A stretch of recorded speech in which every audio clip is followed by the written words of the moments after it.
Hello and welcome to part 3 of the Halfling watermill build.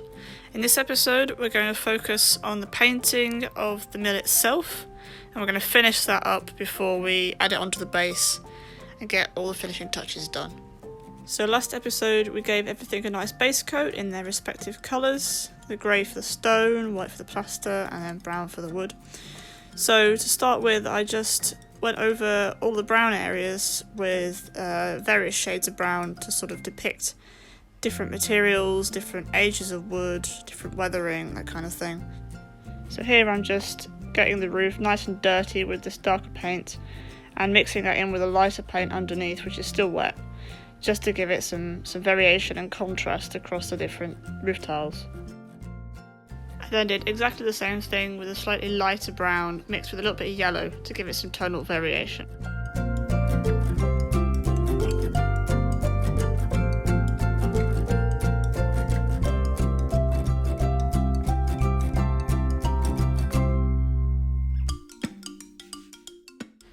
Just to add some finishing touches to these roof tiles, I mixed a really light brown colour, more white than anything, and just dry brushed over the edges of those tiles to make them look really weathered.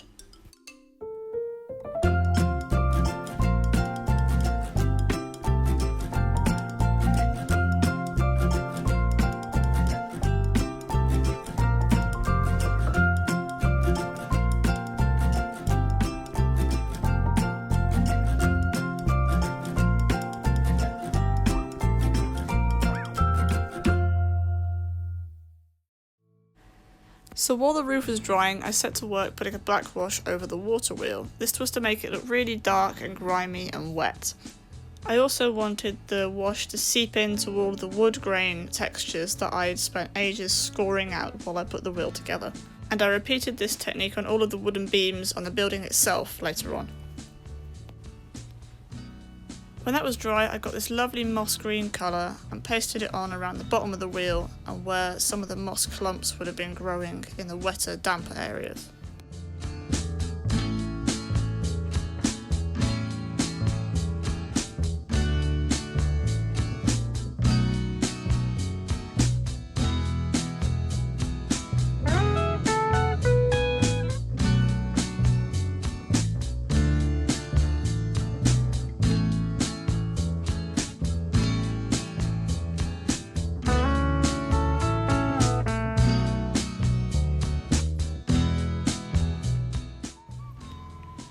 Then I went back to the main house and just painted over all of those beams in a slightly lighter brown colour just to fill in all the gaps that had been missed, give it a slightly thicker coat and make it look a little bit more natural.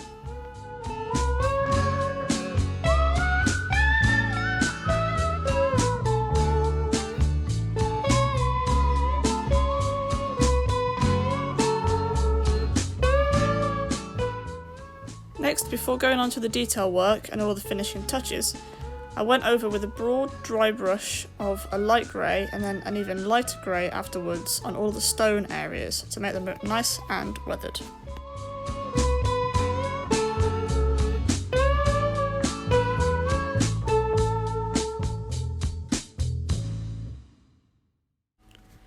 Next came the messy part. I did some research and I found that the most effective way of making this plaster look nice and dirty and grubby from years of use was to mix a really thin brown wash and paint that on, and then rub with a tissue dipped in paint thinner or methylated spirits to remove the paint from the centre of those panels. This would have left all of the brown, darker, grubby material in all the corners where the rain wouldn't have been able to wash that dirt off the walls. And I think this gives it a really nice, weathered, medieval effect. And for the walls, all that was needed after that was to just go into those corners and add a little bit more brown wash if it wasn't quite dark enough, just to add a little bit more grime.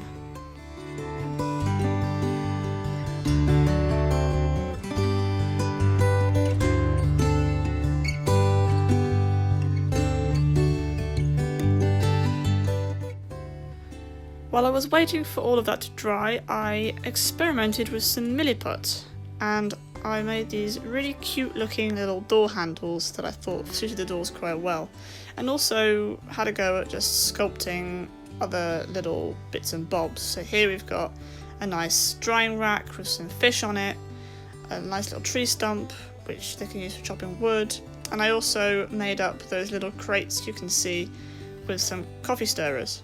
I also bought these 3D printed barrels. I did try and make the barrels myself, but it just proved too difficult to get the round shape.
Now for the finishing touches. For the roof, this meant another lighter coat of mossy green colour, just to really make that moss stand out on the background brown. I also added this to the base of the walls and timbers on the side that the stream would be, and higher up in the centre where the water wheel would have splashed and moss would have been allowed to grow.